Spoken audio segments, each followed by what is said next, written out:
시작하겠습니다. 진보당 수석 대변인 홍성규입니다. 두 가지 말씀 드리겠습니다. 첫 번째입니다.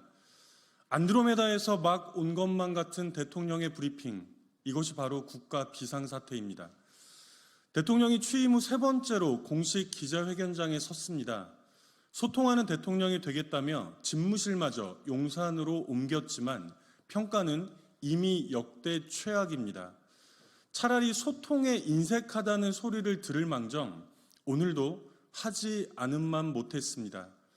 우리 국민들의 한숨과 시름, 절망과 분노만 더욱 깊어졌습니다. 같은 사회에 살고 있는지부터가 의문입니다. 길거리에 나가서 제발 아무나 잡고 좀 물어보십시오. 우리 경제의 활력이 살아나고 있습니까? 건전 재정 기조로 국가 재정이 더욱 튼튼해졌습니까?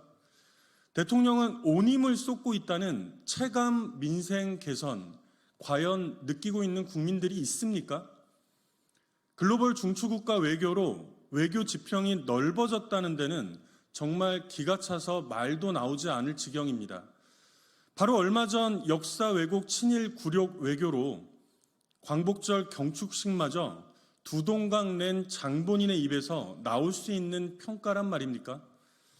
우주 저 멀리 안드로메다에서 막 날아온 것만 같은 대통령의 참담한 인식, 이것이야말로 진짜 국가 비상사태입니다.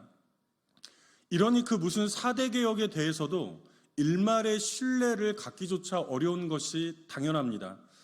취임 직후부터 마치 고장난 레코드라도 틀어놓은 것처럼 아무 의미 없는 소리를 무한 반복 재생 중이라는 평가가 딱입니다. 더 열심히 뛰고 또 뛰겠다는 대통령의 다짐에 소름이 끼칠 정도입니다. 대통령은 인구 비상사태를 언급하며 인구 전략 기획부를 설치하겠다고 재차 밝혔습니다. 오늘 이른바 국정 브리핑과 기자회견을 지켜본 우리 국민들의 평가를 한마디로 정리하면 윤석열 정권의 존재 자체가 이미 국가 비상사태이며 이를 해소할 탄핵 전략 기획부를 시급히 구성해야겠다는 굳은 결심뿐입니다. 두 번째입니다. 아리셀 참사 대표가 구속되었습니다. 국방부와 삼성은 왜 입 다물고 있습니까? 23명의 노동자가 목숨을 잃은 아리셀 참사 관련하여 박순관 대표이사와 박중원 경영총괄본부장이 구속되었습니다. 경영 책임자가 수사 단계에서 구속된 것은 처음입니다. 당연한 일입니다. 엄중히 그 죄를 물어야 합니다. 그런데 국방부와 삼성은 왜 입을 꾹 다물고 있습니까? 이미 수사 과정에서 국방부의 군납 비리가 확인되었습니다.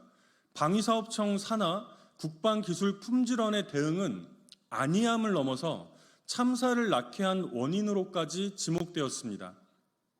시리오 바꿔치기 같은 그야말로 대담하고도 뻔뻔한 조작 행위를 적발하고도 왜 계약을 파기하지 않았습니까? 결국 하루 5,000개 물량 생산을 밀어붙이려 불법 파견 노동자까지 투입했다가 이 대규모 참사가 빚어진 것 아닙니까? 국방부는 아리셀과 그 무슨 정당하지 못한 유착관계라도 있었습니까?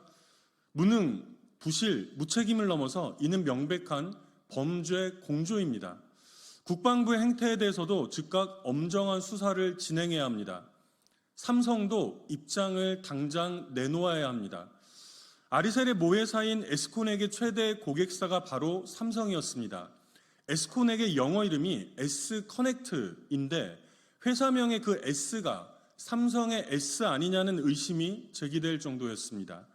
에스코넥은 삼성의 공급망에 절대적으로 종속되어 삼성의 가치 창출에 기여했던 업체입니다. 세계 인류 기업이라 자평하는 삼성의 공급망 아래서 10년 넘게 사업해온 협력업체에서 불법 노동행위 끝에 23명의 노동자가 사망했습니다. 여기에 삼성은 아무런 책임이 없습니까? 거래 중단은 당연하며 그간의 협력관계에서 불법, 탈법, 위법, 유착 행위가 있었던 것은 아닌지부터 철저하게 확인해야 합니다. 아울러 박순관, 박중원 부자의 구속에서도 확인되듯 중대재해처벌법은 그야말로 가장 기본적인 감시망이자 안전망입니다. 우리 노동자의, 우리 국민들의 목숨을 지키기 위해서 훼손은커녕 더 강력하게 보완해야 함을 거듭 못 박아둡니다. 이상입니다.